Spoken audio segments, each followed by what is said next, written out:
Today, I want to talk about two modern cartridges, the 40 Smith & Wesson and the 10mm. They had some very publicly documented development that somehow also became one of the most widely misquoted or misunderstood origin stories that I too have been guilty of repeating. Part of the confusion comes from the accounts documenting the cartridges. Nearly every writer provides a different version of events, decisions, and people involved in the journey.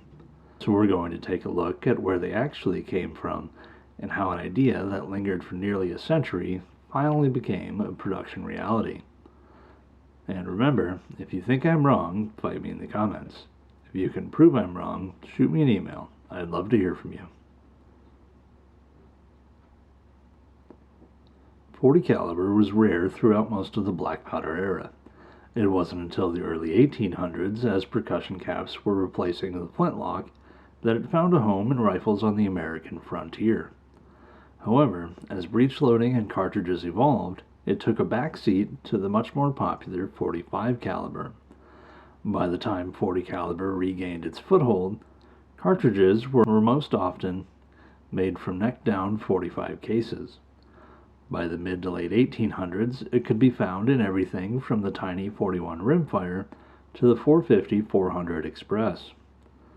The .41 pistol cartridges, most commonly having an actual diameter between .401 inch and .406 inch, saw a modest popularity among lawmen and gunfighters who praised its short-range capability. Colt's .41 long, originally firing a .403 to .406 inch 200-grain bullet at 750 feet per second, would follow the same route as many other pistol cartridges of the era and end up with a slightly under-caliber bullet at .386 inch in 1889, when heeled bullets were replaced by the inside lubricated type. On the other side of things was the popular .38 Winchester, more commonly known as .38-40, which was designed with an inside lubricated bullet. The reasoning behind the .38 nomenclature is unknown, as bullets were .401 inch in diameter. It appears to have been a marketing decision by Winchester that other manufacturers simply followed. It was introduced as a rifle cartridge around 1874 in the Winchester Model 1873, and later about 1884 in the Colt Model P. In the revolver, .38-40 offered slightly improved ballistics to the .41 Long Colt, firing a 180-grain bullet at an average of 800 feet per second out of the 4 to 7 inch barrel. The disparity increased slightly when Colt switched the .41 Long to .386 inch hollow base bullets, as they both used barrels with the same bore diameter.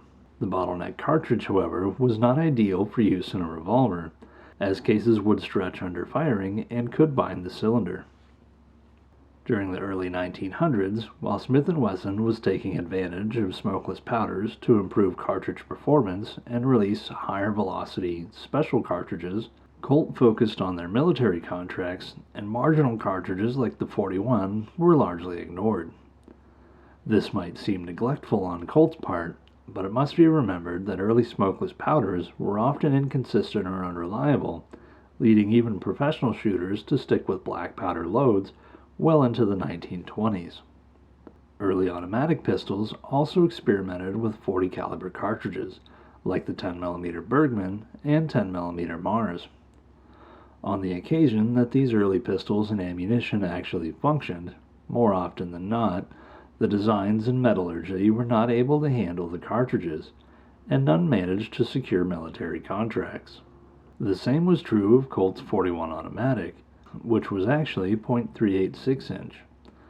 Colt's cartridge would evolve into the 9.8mm automatic and 9.65mm Browning, and was about the closest that an automatic cartridge, bridging the gap between .38 and .45 caliber, got to mass production before World War I. The war and its aftermath would prevent these and later cartridges like the .39 BSA from ever seeing full-scale production. With the surplus of 9mm and .45 caliber pistols and ammunition, it wouldn't be until after the Second World War that manufacturers or militaries would seriously consider production of other calibers in a service automatic. In the meantime, the .40 caliber revolver cartridge kept evolving. Winchester would modernize their rifle cartridge around 1910 with the introduction of the 401 self-loading, a straight-walled, semi-rimmed cartridge firing a .406-inch 200 or 250 grain bullet. By the 1920s, the quest for speed was being undertaken by enthusiasts more often than established manufacturers. Gunsmiths and handloaders were improving the performance of the 3840, combined with the reliability of a straight-walled cartridge, by trimming down 401 self-loading brass. One of the most noted of these was Missouri gunsmith Cyril Eimer, known as Pop.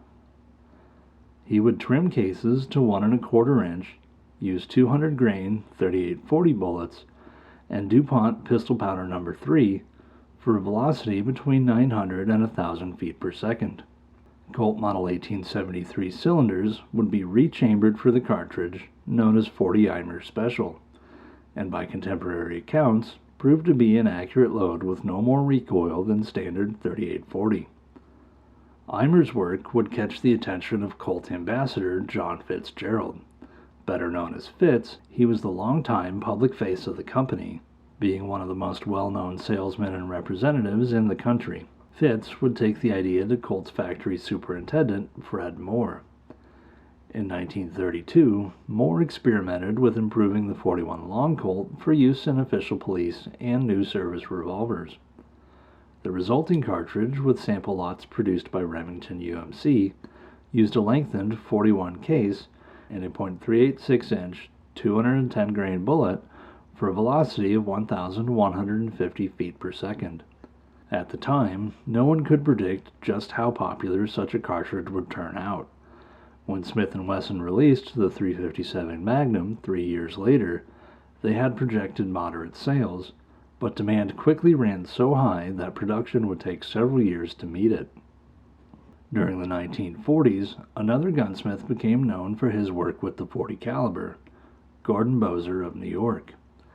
He also shortened 401 self-loading cases, but designed his own bullets, most notably a 195 grain semi-wad cutter offered with Lyman as a bullet mold. A later Herter's 401 Magnum would be nearly identical to the 401 Bozer Special. By the 1950s, the Magnum era was well at hand, and few were more vocally or physically supportive of the concept than outdoorsman and gun writer Elmer Keith. He had a hand in development of the .357 and .44 Magnum, and together with fellow enthusiasts Bill Jordan and Charles Skelton, promoted the idea of a 40 or 41 Special. They recommended the cartridge be chambered in the Smith & Wesson K-frame with a 210 grain bullet at 900 feet per second for police and self-defense use, and a velocity of 1,400 feet per second for hunting. Another firearms expert, gunwriter, and Magnum proponent, Jeff Cooper, also espoused the potential of a .40 caliber handgun cartridge. Cooper, formerly a major in the U.S. Marine Corps, was an ardent user and champion of the automatic service pistol. He described the use of a .40 caliber 200 grain bullet at 1,000 feet per second as the ideal personal defense cartridge. For the time being, both of these were just ideas. In 1963, Smith & Wesson management took up the call from Keith, Jordan, and Skelton, but decided that more was better and would partner with Remington to release the .41 Remington Magnum in the end-frame revolver, the same used for the .44 Magnum. Smith & Wesson's decision would cripple sales of the cartridge. With a minimum velocity of 1,200 feet per second, it was too much recoil and too heavy a pistol for police use. For hunting, it provided few, if any, advantage over the .44 Magnum, which was cheaper and more widely available. It wasn't until the mid-1960s that the .40 caliber returned to the automatic pistol. This was done by another firearms expert and prolific gunwriter, George Nant, retired major of the U.S. Ordnance Department. He used the .41 Remington Magnum case, trimmed it down, rebaited the rim, and cut an extractor groove to work with the 9mm breech face. It is unclear what load he used or in which pistols it was chambered. Ultimately, his project, which required a significant amount of machining, would be limited to personal experiments.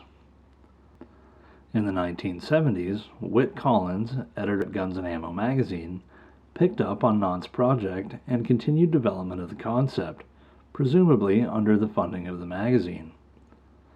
Collins ditched the 41 cases and instead used brass from .30 Remington.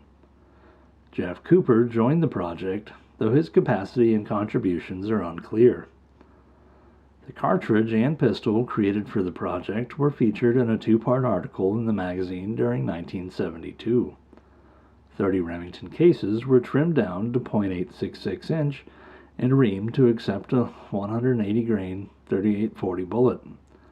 The cartridge, dubbed 40 Guns and Ammo after the magazine, achieved a velocity around 1,000 feet per second out of the high-power pistol modified by gunsmith John French, which included a custom 5-inch Barstow barrel.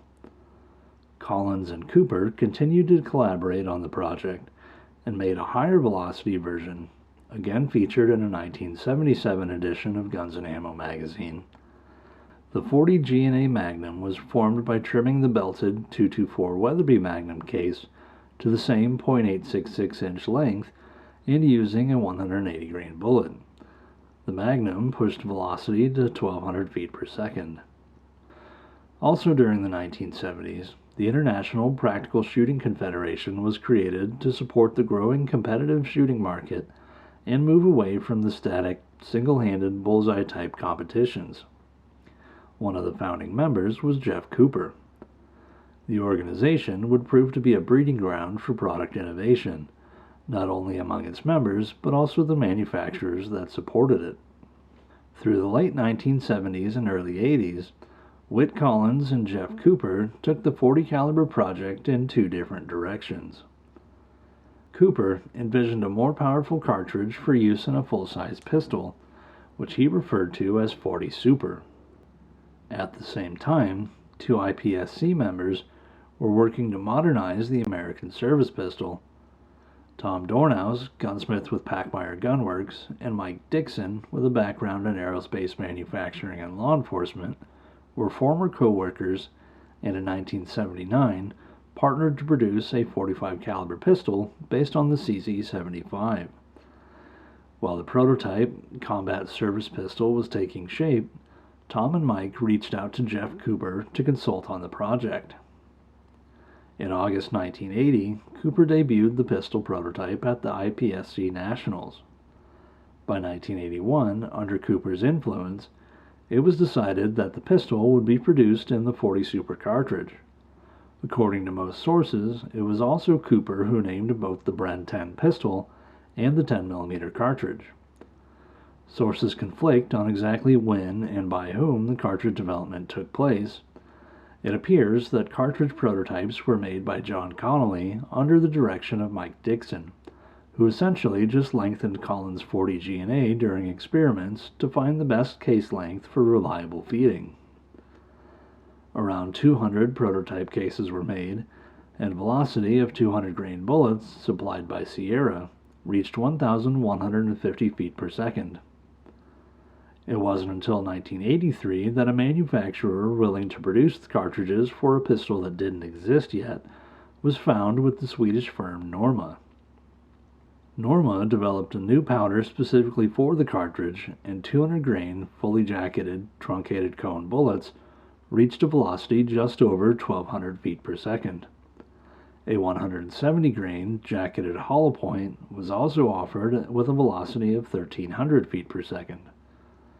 Developing both a new firearm and a new cartridge proved too ambitious for the small company, however, which was plagued by constant lack of funding and would produce less than 1,500 pistols before going out of business in 1986. Whit Collins' work on the .40 G&A had inspired Smith & Wesson employees Tom Campbell, Richard Baker, and Norman Spencer. Baker, then senior project engineer, is generally credited as a driving force behind the project and signed off on the cartridge and pistol prototype blueprints. Spencer was a model maker, which is to say an expert machinist, and did nearly all of the physical machining to produce the cartridges, barrel, and the required tooling. Campbell was also a model maker and test technician, as well as an avid shooting competitor. Baker and Spencer essentially retraced George Naught's work, creating a 9mm length, rebated rim cartridge from the 41 Magnum brass. 180 grain 3840 bullets were used with 5 to 7 grains of unique powder, though no velocity testing is documented. With the help of several others, they managed to sneak some custom tooling into the production line and produced two 40 caliber barrels for the Model 59 pistol. The first prototype pistol and ammunition were fired April 28, 1978 by Tom Campbell. With additional testing, a functional magazine was created, and the conclusion was reached that a heavier slide would be required. Nonetheless, blueprints were made for the cartridge and barrel prototypes, as well as recommendations for changes to the pistol and of a more standard cartridge without a rebated rim. The prototypes would be marked as 40 BNS, Baker and Spencer, to stake their claim on the project. However, all blueprints were marked 40 Smith & Wesson. After all, the whole point was to pitch the project to management. In May 1978, Baker took the cartridge blueprints to a friend at the Olin Corporation to see if Winchester would be able and willing to produce the cartridge. With affirmation that cartridges could be produced, he then took the whole project to Smith & Wesson executives. It was summarily rejected by the marketing department, and the project was abandoned. Frankly, this may have been for the best. At the time, Smith & Wesson executives were so focused on cutting costs that quality suffered, and they nearly drove the company into bankruptcy before it was sold in 1984. Baker would retire in 1986, leaving behind the prototypes, tooling, and blueprints. Meanwhile, Whit Collins approached Pachmayr Gunworks. Pachmayr considered producing Collins' cartridge as the 10mm PGW, with the aim to dethrone the .38 Super in practical shooting competition. Pachmayr would ultimately decline to produce the cartridge. However, Collins continued to promote it. After Norma began producing 10mm auto in 1983, Collins simply trimmed the cases for his own cartridge rather than using 30 Remington brass, and the name was changed to Centimeter. Also in 1983, South African gunsmith and competitive shooter Paul Liebenberg moved to the U.S. and went to work for Pachmayr. One of his projects was adapting the 1911 platform for the Centimeter cartridge. Pachmayr began moving away from producing custom pistols, and Liebenberg left in 1986 to start his own company, Pistol Dynamics. Collins and Liebenberg would continue to collaborate on the cartridge as Liebenberg produced custom competition pistols using barrels from Barstow. One of the men using such a pistol was Tom Campbell. Bud Watson of Watson Precision produced ammunition. Eventually, the fact that Campbell was winning matches under the banner of Smith & Wesson without using a Smith & Wesson pistol came to the attention of company president Steve Melvin. Melvin presented the project of chambering the 5906 pistol in the Centimeter cartridge to the advanced product department, who laid it out in CAD software and declared that it was impossible. Melvin was undeterred and contracted Pistol Dynamics to modify two Smith & Wesson pistols. They were completed and sent to the Smith & Wesson engineers, where one was immediately misplaced. While the Centimeter was rising among competitive shooters, in 1987 the 10mm auto had found a new home in a Colt 1911, the Delta Elite. This gave domestic manufacturers the confidence to also begin producing the 10mm auto cartridge. Another fateful event occurred the year prior with the infamous 1986 FBI Miami shootout. During the engagement, two bank robbers and multiple murderers, armed with .357 revolvers, a pump-action shotgun, and a Mini-14 rifle, were confronted by 8 FBI agents hunting them. While other agents in the area were carrying AR-15s and MP5s, the agents involved with the engagement were only able to bear one Remington 870 shotgun, 3 Smith & Wesson 14-shot 9mm, a handful of .357 revolvers, and 2 .38 Special snub-nosed revolvers. 2 of the agents involved had bulletproof vests, but they were not rated for .223 rifle rounds. Objectively speaking, the shootout was a complete failure of preparation and marksmanship by the FBI. The suspects were spotted while driving, and as they fled, 3 FBI vehicles rammed the suspect vehicle, which was forced off the road into a residential driveway, where 1 FBI vehicle and the suspect's vehicle drove into a tree and were disabled. The suspects opened fire as other FBI vehicles were brought into position for cover and engagement. During the initial contact, 1 agent lost his service pistol and was left with only a 5-shot .38 Special revolver. Another was left completely unarmed, and 2 FBI vehicles were disabled. 1 shotgun sat in a trunk during the entire engagement. The only agent able to retrieve a shotgun from his vehicle was shot in the forearm and struggled to fire it single-handed throughout the 5-minute engagement. At one point, a single man with a semi-automatic rifle was able to suppress at least 5 agents, killing 2 and seriously injuring another while they were attempting to reload behind cover. The 2 suspects were shot a total of 6 and 12 times. Though both had received fatal wounds within the first few minutes of the gunfight, none proved to be immediately incapacitating until 1 man was shot in the head multiple times and the other in the spine, both at close range with a .357 Magnum.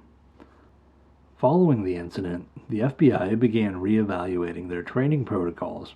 However, the media immediately latched on to the headline that the FBI and police were outgunned. While this was certainly true to a degree, it created a bigger issue in that law enforcement agencies throughout the country faced a crisis of confidence. The slow trickle of departments and individuals switching from revolvers to automatics increased dramatically and was divided between those who wanted more rounds with a 9mm or a bigger cartridge in the .45.